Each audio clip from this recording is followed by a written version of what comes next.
Here's your Bitcoin chart. Classic retrace. We saw a classic retrace here. So let's just take a look. What happened? I annotated the chart out so everyone should be able to see it. And I actually think we're headed lower, possibly down to 35. 35 would be our next support. After 35 would be 30 to 32. 30 to 32 is my zone. S&P 500, all right, it's set to open flat. So we're about to open flat on the overall markets. All eyes are looking towards the Fed on Wednesday. Again, this is going to be the most influential piece of data this week in terms of what the markets do. Wait a minute, everyone. Get ready for the ultimate crypto investing website, the Bitcoin Seller. It's your golden ticket to an exclusive insiders club. Expert predictions, on-chain data, and breaking news, all for you.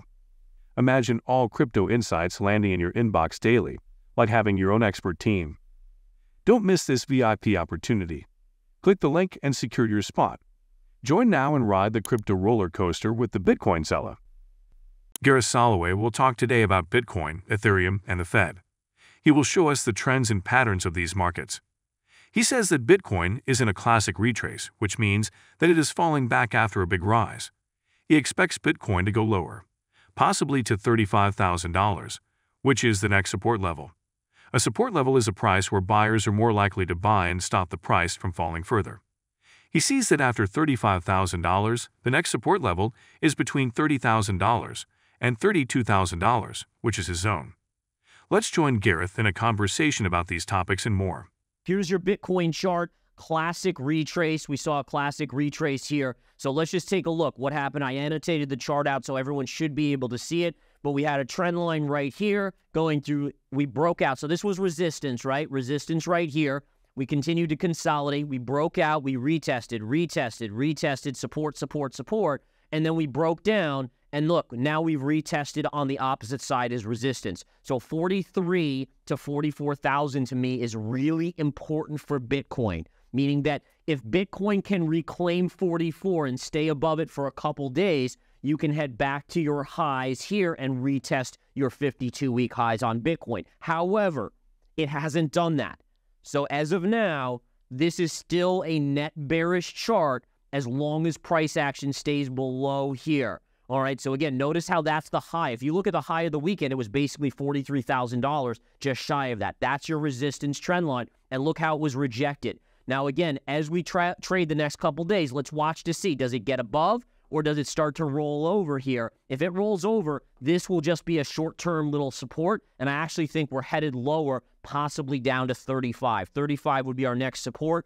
After 35 would be 30 to 32. 30 to 32 is my zone. All right, that's the big level for me that I'm really zoning in on, that I will probably be picking some up myself.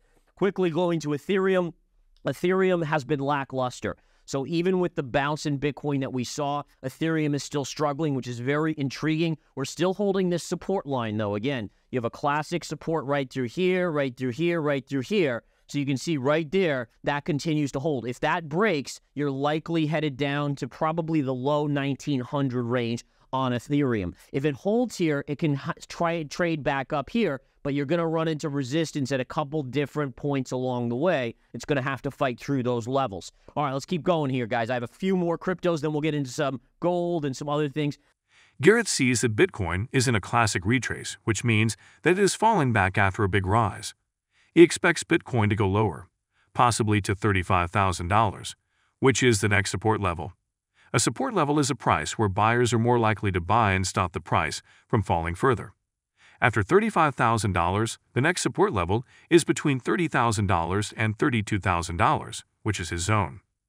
The S&P 500, which is an index of 500 large U.S. companies, is set to open flat, which means that it is not expected to change much from the previous close. He says that all eyes are looking towards the Fed, which is the central bank of the U.S., on Wednesday. He expects that the Fed's decision on interest rates and monetary policy will be the most influential piece of data this week for the markets. The Fed's actions affect the supply and demand of money, which in turn affect the prices of assets like stocks and Bitcoin. Ethereum has been lackluster, meaning that it has not performed well compared to Bitcoin. Ethereum is still holding its support line, which is a price where buyers are more likely to buy and stop the price from falling further. If Ethereum breaks below its support line, it could fall to the low $1,900 range. Gareth says that if Ethereum holds its support line, it could rise again, but it will face resistance at several points. A resistance level is a price where sellers are more likely to sell and stop the price from rising further.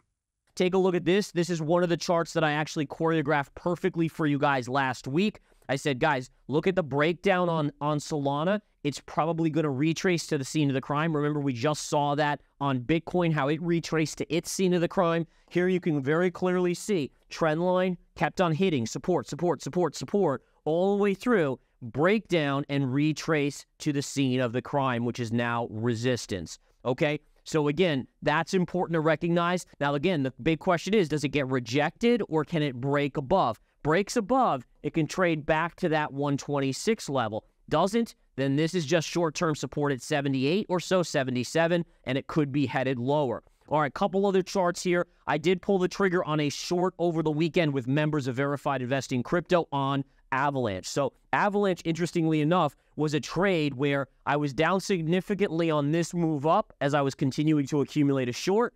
I then ended up, once it broke down right here, I ended up covering my short, and I took a loss, 14.4%. Not a huge loss, but it still was a loss. Now, again, this is a good example of sometimes losses are not bad.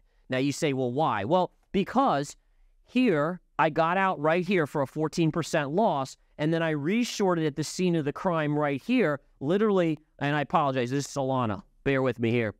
There we go. Here we go. So, again, got out for a 14.4% loss right there.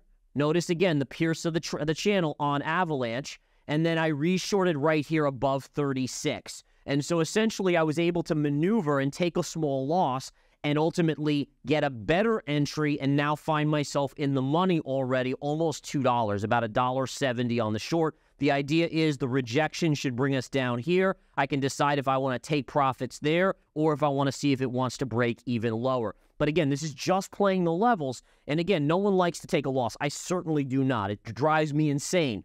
But sometimes you have to recognize, when you're down 30+% or 40% on a trade, sometimes a 14% loss is okay, again, on a smaller position, and you look to accumulate at a better entry when you know a bounce or at least have probabilities that a bounce is coming. So it's the maneuvering, folks. It's no one's going to be perfect. I certainly am not. I have my fair share of losers, my fair share of bad calls, but it's trying to maneuver as best as possible to keep it solid. Lastly, quickly, I just want to go over the Cardano chart here. Cardano, we talked about having support right in this range. Again, same thing. I covered my short down here. This was a nice 20% winner or so that was nice. Now it's bounced back up. We're still holding this trend line right here. I have no interest at this point on reshorting it. I have a little bit of a level, and this isn't going to be very accurate, but right up here will be some resistance. If it gets up there, I'll reevaluate. But again, that would be your first area of resistance. If it breaks this area, then it can go down to that level. If it breaks here, it can trade back up to those highs. All right,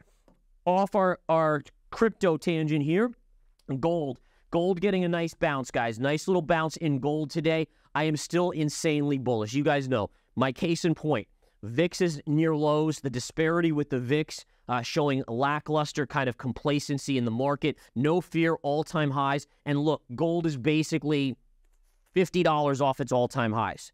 So you're less than 5% off your all-time highs on gold, yet the markets are at all-time highs. VIX is at all lows. Interest rates are still relatively high. And those are all things that I'm mentioning that usually you would see gold trading down like much, much lower, right? So we'd see gold, again, trading much, much lower on the charts based on those factors. I love the fact that it's still up here. Hop, skip, and a jump and breakout, and that's what I'm expecting right there. Gareth Soloway agrees that Solana is in a retracement, which means that it is falling back after a big rise. He predicted this move based on a similar pattern in Bitcoin. In his view, Solana is now facing resistance, which is a price where sellers are more likely to sell and stop the price from rising further. If Solana can break above the resistance, it could reach $126, but if not, it could fall to $78 or $77, which are support levels.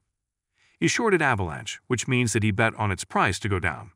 He suffered a big loss when Avalanche went up, but he covered his shorts, which means that he closed his position when Avalanche went down. He accepted his loss because he expected a bounce, which is a temporary recovery in price. He re-entered his short above $36, and now he is making a profit. He also shorted Cardano, and he covered his short for a 20% profit when Cardano bounced. He is watching for resistance levels to shorten again. He shifted his focus from crypto to gold, which is showing a positive bounce. He is bullish on gold, which means that he expects its price to go up. Despite the VX, which is an index that measures the market's fear and volatility, being near lows, and the market being complacent, which means that it is not expecting big changes, gold is only $50 away from its all-time highs, which shows its strength. He anticipates a breakout, which is a sudden and significant increase in price for gold soon. If you've been with us so far, a big thank you. Don't forget to subscribe for free to Bitcoin Zella for your daily news. The link is waiting below. That's all for today's crypto news. Stick around for more updates, insights, and analysis on cryptocurrencies. Share your thoughts in the comments, like this video, and subscribe for more exciting content.